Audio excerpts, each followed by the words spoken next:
নমস্কাৰ এই মুহূৰ্তত আহি পৰিছে ৰাজ্যবাসীৰ কাৰণে ৰাতিপুৱাৰ কেইটামান বিগ ব্ৰেকিং নিউজ। আজি হৈছে ১৭ ছেপ্টেম্বৰ।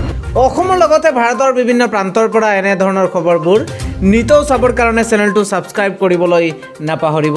এই মুহূৰ্তত জনাই আছোঁ এটা অত্যন্ত গুৰুত্বপূৰ্ণ খবৰ, কিয়নো এতিয়া এটা ডাঙৰ সুবিধা প্ৰদান কৰা হৈছে ৰাজ্যবাসীক। এটা মিছ কল দিলেই লাভ কৰিব আপুনি LPGৰ নতুন সংযোগ। এটা মিছ কল দিলেই আপুনি লাভ কৰিব নতুন LPGৰ সংযোগ, আৰু সেই নম্বৰটো হৈছে 8454955555।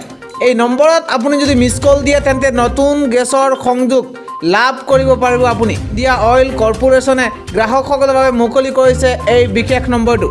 কেৱল এটা ফোন কলৰ জৰিয়তে আপুনি ঘৰতে লাভ কৰিব গেছ চিলিণ্ডাৰ। মিছ কল এটা দিয়াৰ পিছতে আপুনি কি কৰিব লাগিব তাৰ তথ্য জনাই আছোঁ। এই বিশেষ নম্বৰটোলৈ এটা মিছ কল দিয়াৰ পিছতে ইণ্ডিয়ানৰ পৰা এটা বাৰ্তা আহিব। এটা লিংকত ক্লিক কৰিব লাগিব, য'ত আপোনাক আপোনাৰ বিষয়ে কিছু তথ্য বিচাৰিব। এটা ব্ৰেকিং নিউজ জনাই আছোঁ। সকলো তথ্য দিয়াৰ পিছতে আপুনি ইয়াক দাখিল কৰিব লাগিব।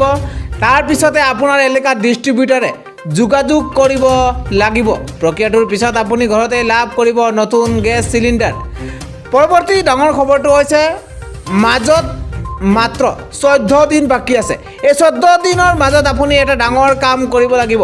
ৰাজ্যবাসীৰ বাবে জনাই আছোঁ এটা অত্যন্ত গুৰুত্বপূৰ্ণ খবৰ। মাজত আছে কেইটামান দিন আৰু শীঘ্ৰেই কৰিব লাগিব আপুনি এই ডাঙৰ কামটো, অন্যথা কৰ্তন হ'ব পাৰে আপোনাৰ বিদ্যুৎ সেৱা কৰ্তন হোৱাৰ সম্ভাৱনা আছে যদি এই কাম আপুনি নকৰে।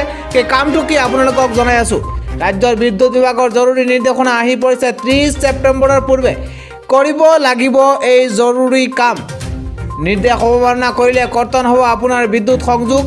উপভোক্তাৰ বাবে জাৰি কৰা হৈছে এই গুহাৰি।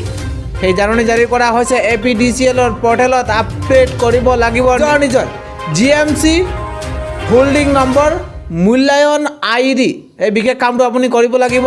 মাই বিজুলী এপ যোগে আপডেট কৰিব পাৰিব সেই নম্বৰ www.apdcl.org। এই বিশেষ ৱেবছাইট যোগেও কৰিব পাৰিব আপুনি আপডেট। গুৱাহাটী পৌৰ নিগমৰ সমূহ উপভোক্তালৈ দিয়া হৈছে সেই বিশেষ নিৰ্দেশনা।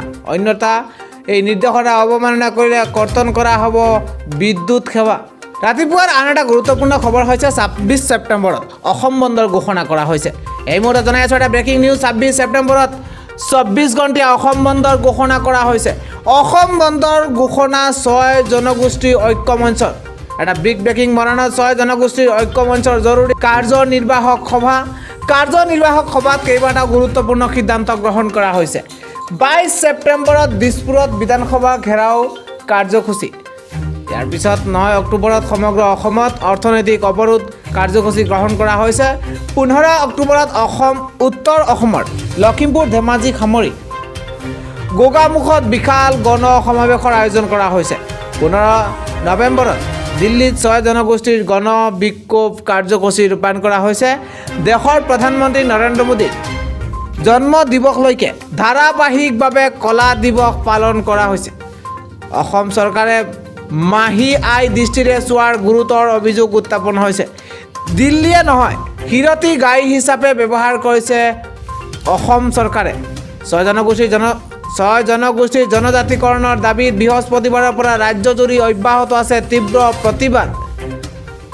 আৰু দিল্লীয়ে নহয়, হিৰতি গাই হিচাপে ব্যৱহাৰ কৰিছে অসম চৰকাৰ। তাৰ পৰিপ্ৰেক্ষিতত 22 ছেপ্টেম্বৰত দিছপুৰত বিধানসভা ঘেৰাও কাৰ্যসূচী আৰম্ভ কৰা হ'ব। নিৰ্বাহক সভাত কেইবাটাও গুৰুত্বপূৰ্ণ এনেধৰণৰ সিদ্ধান্ত গ্ৰহণ কৰা হৈছে।